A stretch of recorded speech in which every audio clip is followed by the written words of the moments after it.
Thank you for listening to Fem Talk 89 FM. We are on air in Labasa, and it's time for another episode of this season of Radio with Pictures on My TV. Thanks to the support of UNDP's CAFE program, supported by the European Union, DFEDS and the International Women's Development Agency, as well as Oxfam. Here at the St. Thomas Parish compound in the heart of Labasa town. This is where women gather on the third Wednesday of every month for our 1325 network meetings, and where our team of young women producer broadcasters host Fem Talk 89 FM Labasa from 10 a.m. to 2 p.m. on weekdays. In the coming 6 episodes of Radio with Pictures, you'll have a chance to meet women leaders who have joined us from Rambi and Savasavu, Mbua and communities of Madawata, including Kia and Mali Islands. Over 4 days, 50 women leaders representing an additional 600 women from their clubs have met to discuss their development priorities. How do these issues differ from the women we have spoken to in our first 6 episodes? So let's just have a quick recap of Radio with Pictures so far. Our Western Division consultation involved close to 50 women leaders from Ra to Nanronga, representing more than 3,000 women of all diversities, including young women and the LGBT community. Of the 50 women in the consultation, 19 shared their current weekly income is more than $100 for about 11 women. However, 8 made less than $100 a week, and of those 8, half earned less than $50. 23 women shared their preferred weekly income as more than $100 a week for about 18 women interviewed. Even if they made more than $100 a week, they said they needed more than $100, and 5 shared that they needed at least $100 a week or minimum $50 a week. 23 respondents had access to land. This included 2 women who specifically said they have access to shared or village land, and 2 were leasing land that they had access to. 7 women in our Western Division consultation highlighted the specific issue of water supply to their communities and their families, and 5 raised the issue of information and communication problems. As we're focusing on raising awareness on women's development priorities for their communities, in the Western Division, 20 of the 50 women highlighted that health and medical services were a major concern for them, including access to services relating to mental health issues. Many of the women were concerned, again, about water, access to land, environment security, including issues to do with the water management system, particularly of the Nandi River. 14 wanted repairs or maintenance to their roads. 7 highlighted specifically gender inequalities, including discrimination of the LGBT community and, of course, the empowerment of women. So, development priorities we are already hearing relate to electricity, to youth empowerment, to the issue of teenage pregnancies and the status of single mothers, to the problems to do with flooding and pollution, as well as rubbish disposal associated with the development around communities. Unemployment remains a huge concern for women, but particularly mothers are raising issues about youth unemployment. So, to discuss whether things differ in the Northern Division, we have 6 women leaders in this episode of Radio with Pictures to discuss things with us. First of all, Andivasu Levu. Andivasu is a long-time companion in this journey here in the Northern Division. She is the convener of FemLink Pacific in the North. She's also a co-director of Transcend Oceania. We have Anna Koroy. Anna is the secretary of the Vesi Women's Club based on Mali Island. We have Sarah Mara Malevu, is a member of the Nangai Women's Club. Laitipa Tangimuri is the assistant president of the Dromuni Nuku Women's Group in Savasavu. And last but not least, probably joining us from the most furthest furthest community in this consultation, Sitaku Taburiki from the Bwani Konikai Women's Group in Rambi. Sitaku, thank you for joining us.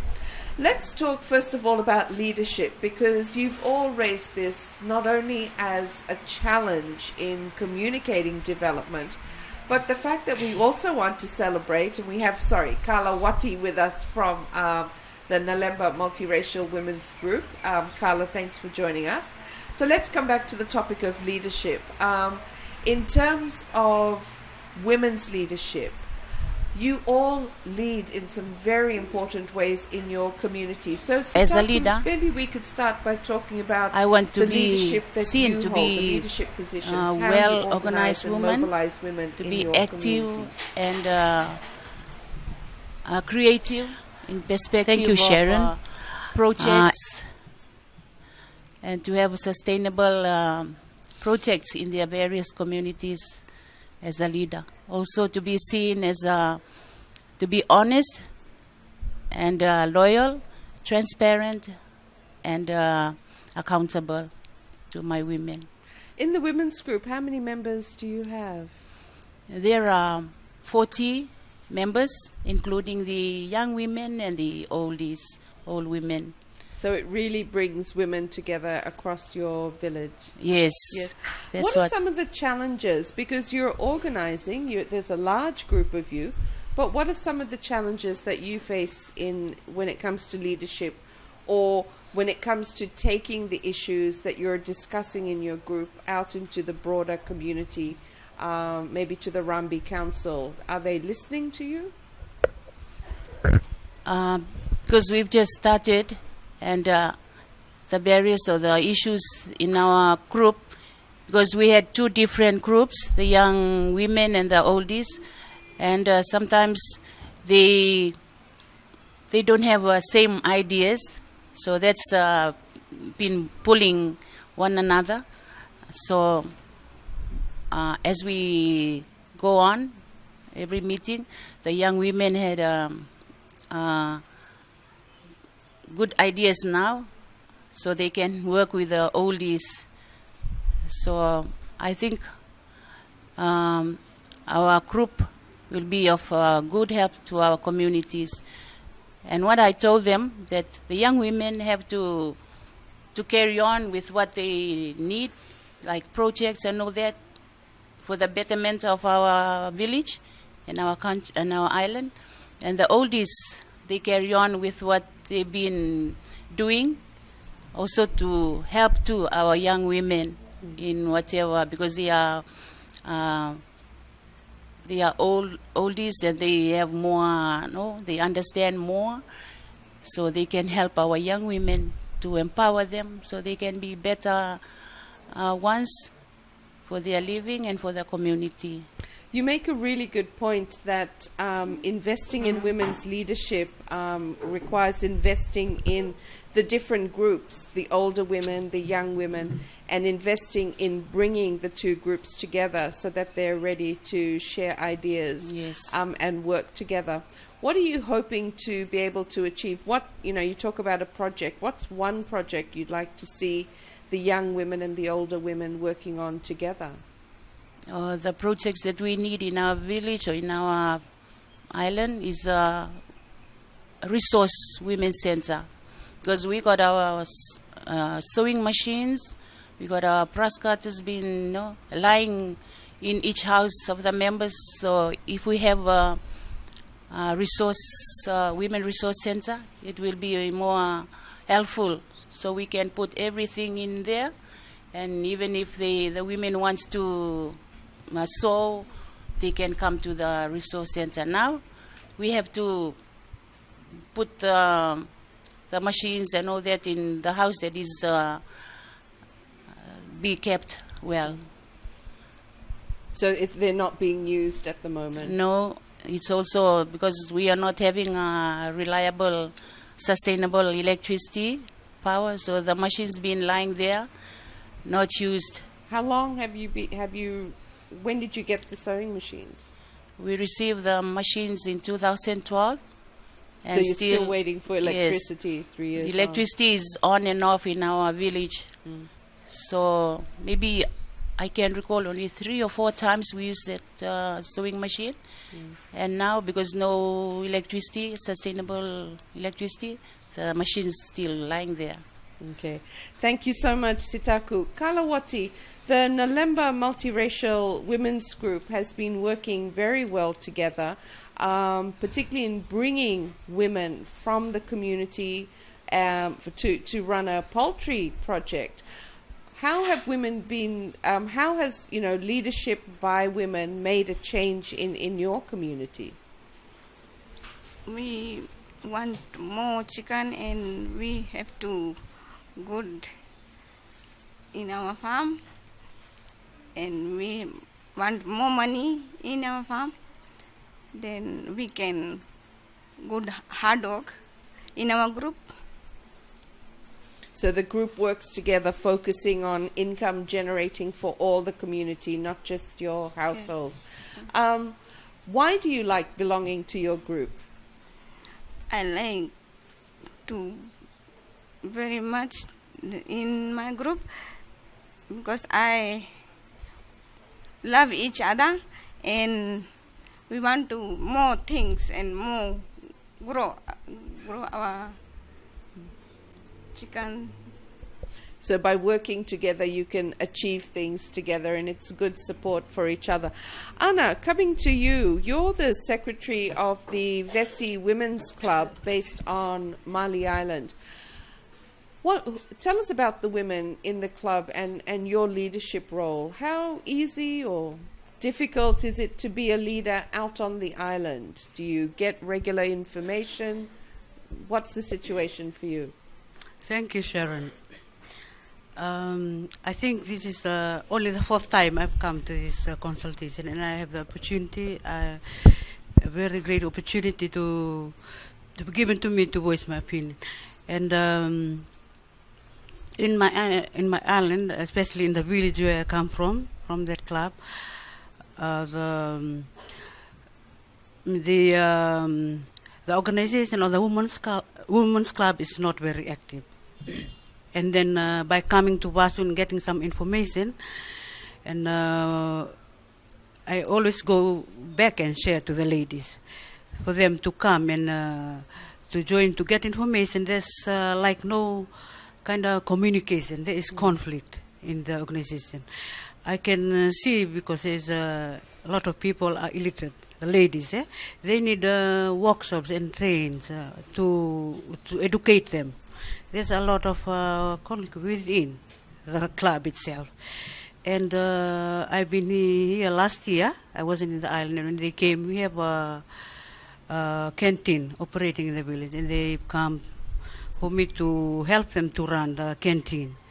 And right now I'm on it. And thank the Lord that's given me the strength to go ahead to help them. And I always go and share what I learn in the consultation. And that is a great opportunity for me. Thank you so much, Anna. Laitipa, you're the assistant president of the Dromuni Nuku Women's Group based in Savu-Savu. How easy is it to be a president of a women's group in your community? What are the challenges, but what are your aspirations? What have you been trying to do? Thank you, Sharon. First of all, the quality that I have to have is that I have to be a good decision maker. I have to be truthful, honest, and be active in my group members. And the burial, cultural challenges. Men looked at all times a leader in your community, and woman as a helper. This is how everything is looked at. And when a woman is chosen as a leader, they are not well supported. So there's still that attitude that men lead and women follow. And when a woman speaks out, is what do you mean when you say they're not supported? So when you're speaking out or you're trying to organize, what challenges do you face? During some of our meeting, like Mbosavakoro, when women want to speak or want to share some of their problems today, they are not, the men are not, not listening to our... Not listening. So there's not that space to listen. Okay, thanks, Laitipa. Sarah, you're a member of the Nangai Women's Club. It's more of an informal settlement, but it still has those structures that Laitipa was talking about. Are women being heard in your community? Our women are still not heard in my community, because as in our community, most of us women, we came from various districts and provinces, and we are not landowners. So we have to listen for any example. If any development to take place, the final decision is always made by the landowner. I see. But even though you are organizing and you've got quite a successful little bakery project that you started on your own, are women recognized? Do you feel you get that recognition of what you're contributing to your families and the community as a whole? Our bakery or our project was running for just about a year, but as we change our committee, the clubs, we have a new committee now, and our oven is now bad, and I can see that the new committee doesn't take interest in repairing it. So I think that there is communication breakdown in our club. Okay. So clearly there's a need, as we are hearing from Rambi, for example, that support to keep bringing the women, that leadership doesn't just come from being elected, but it's an ongoing support that's needed for you in your communities. Aunt Livasu, we're hearing from everyone at the table today. You've been part of the process with us with the Fiji Women's Forum. Our young women actively participate in the Fiji Young Women's Forum, and we keep wanting to see more women in decision making at local level, local government, local governance, but there's still those barriers. How do we overcome these barriers? Thank you, Sharon. It's looking at the fundamental structure of the patriotic society, and whereas men seems to be the most powerful or are looked upon as superior, and women are less powerful, and always are weaker. So for me, and the work that we are doing with this women's group in this network has put some level of has challenged the system, and we are working. It's still a work in progress, as we can hear from women here today, and we continue to challenge that, and so we are able to encourage women's participation, and the barrier is very visible as we go further into the community, and it is the structure, as we say, and some say it is the culture, but today with women's movement, and there's increasing participation or initiative at that level, with at national level, as well as coming to the ground with challenging the system of superiority or inequality. So my participation at other levels, for example, Women's Forum, and engaging with the Young Women's Forum as well, and convening 1325 meetings here in FemLink Pacific has enabled me to be confident in this work. It's not that we are trying to see, to fight against each other, but in actual fact to educate each other that we have equal rights, that we have equal responsibility as well to implementations of these rights.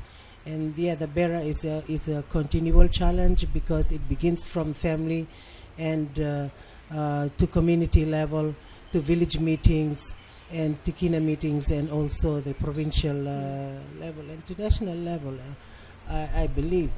And women leaders are coming up, are rising, but they still work in progress. So one of the problems, of course, is, if we're talking about national development planning, Sitaku, if you're not there in decision making, are you being heard in terms of the national development priorities or the development priorities that you want for your community or your island? So here's your opportunity. Aside from electricity, a regular supply of electricity, what are the development priorities you'd like to see, and why? Yes, we got so many priorities we need in our place, like road. We got main road running through the villages, but we need upgrading every now and then, maybe 2 times a year. And also, which is very important, the road that goes through the various farmers, because the farmers are doing their farming right in the interior of Rambi. Now that the population is getting higher in our island, and the farmers, they go right inside looking for their farms. So we need road that goes through their farms, so they can easily harvest their products and carry to the village. Because the main income in our island is grog, yangona, and fishing. So if they have accessible to this road, it's easy for them to get to their farms and get their products on the truck or any transport that they can get onto. And also the fish market. The government has been putting up the ice plant in our island, and also the Rambi people have a very good fishermen. They are very good fishermen, but one thing is their market. I remember that they're going to put up the fisheries, but they have the office on the island, the fishery office, but no fish market. Okay, so clearly there's a need for people on the island to have good access to markets, whether it's agriculture or fishing, and a lot of this is connected to infrastructure development, including road improvements and electricity. Yes. Thank you. Kalawati, Nalemba had a water problem for a very long time. Is that still an issue for you, access to clean water? We have no water in the side. We want water, but we apply in the government. They didn't say anything, but we should want to water there. Okay, so water, another issue in terms And of... also road. And road improvements. And road is not good. The school children will, when they go to school, it's not better road. We want to good road. Because you got a good road on the main Main highway, road. Yeah. but the minute you turn into the Nalemba community, it's pretty bad. You do need a 4-wheel drive Yes. to get in. Okay, thank you, Kalawati. Anna, you've heard from Sitaku. She's also living on an island community like you. In terms of development priorities, are they the same issues for you like Sitaku and Kalawati? Is it about water, electricity, the basics in terms of development? Thank you, Sharon. In the island, we have abundance of water. That's not a problem. With more tanks by some NGOs supplied. For health security, for the past how many years, I've been married now for more than 10 years, there is no dispensary in the island. And right now, they say in the government, the medical, the medicines and stuff, they are not allowed to give. But what about when they give birth? This is the story I heard from the island. When they are late for the hospital, they just give birth anywhere, and that's not very healthy and unprofessional. So if somebody want to, in the night, accidents happen, they don't have the community health worker, they don't have the medicine now. So they have to get right to the hospital at any time of the night. It's very serious. And sometimes the ambulance is very late. So that is a main problem from the island. And the economic security, we have these resources, abundance of resources, like voi and coconut, which is in abundance. The problem is that it is not a very good price. Like we sell it wholly, the husked ones. The voi, we don't have a real special market for this voi. And it is a very hard work to weave a mat, and going on a very bad price. Thank you. Okay, thank you, Anna.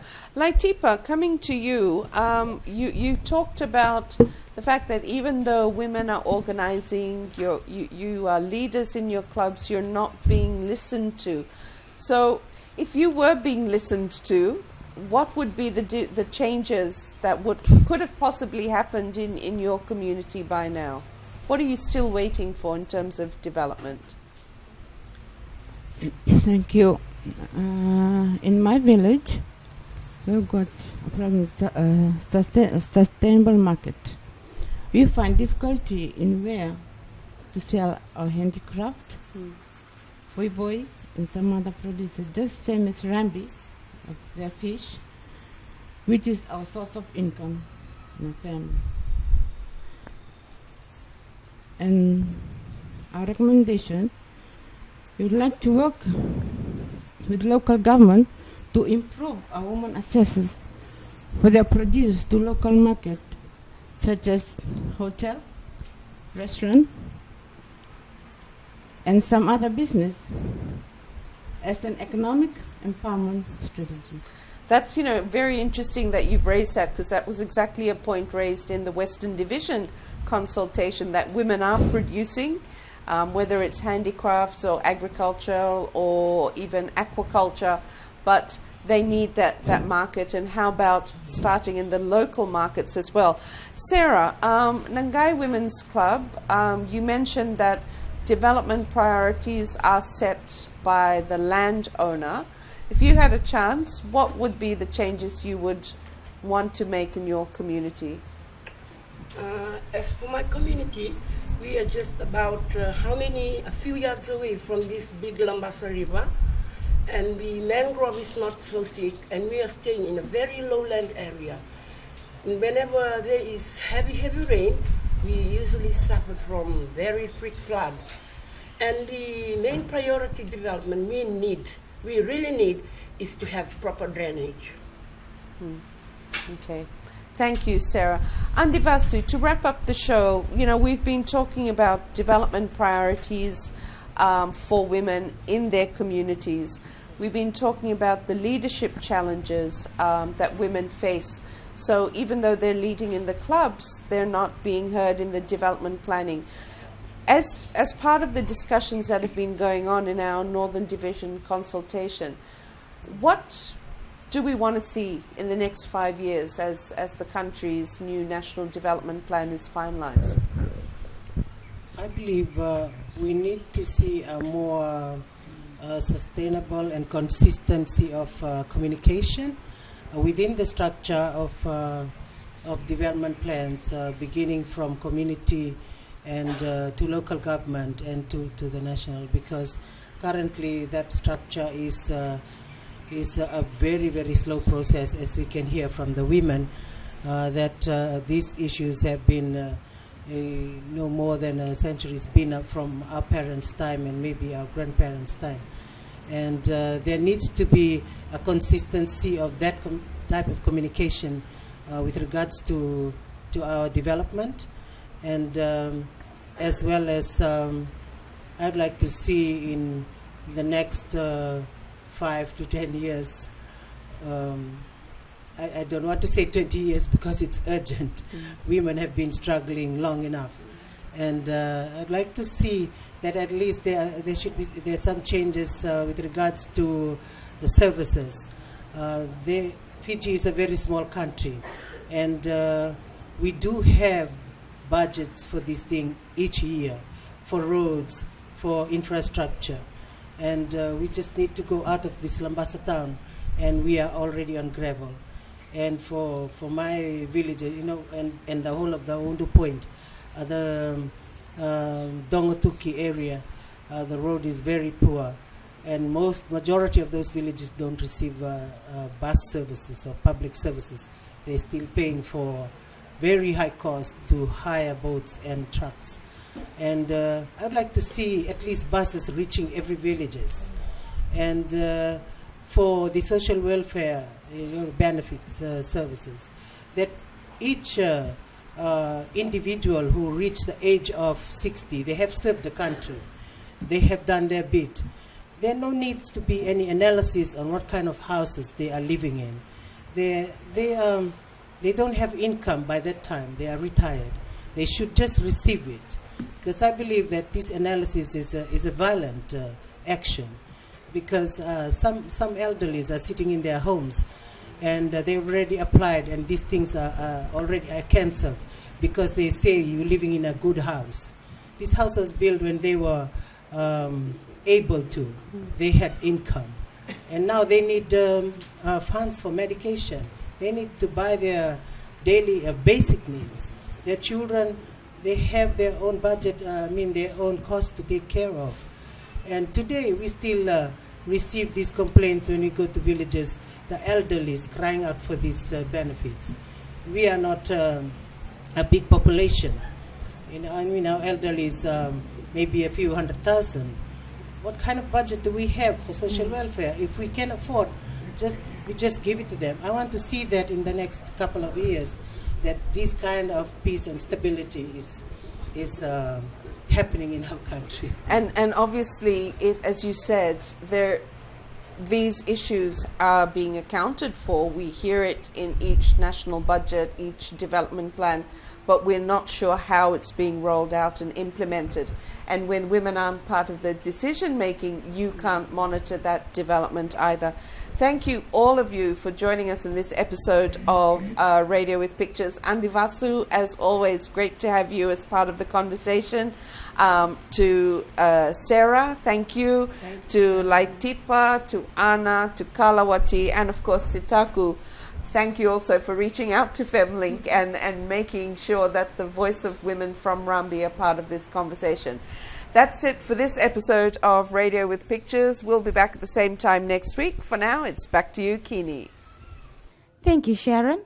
And we'll be back the same time next week for another new episode of Radio with Pictures. And don't forget to tune in to FemTalk 89 FM Suva if you're living in the Nabuwa Nausori corridor, or FemTalk 89 FM Labasa, on air from 10 a.m. to 2 p.m. weekdays in Labasa town.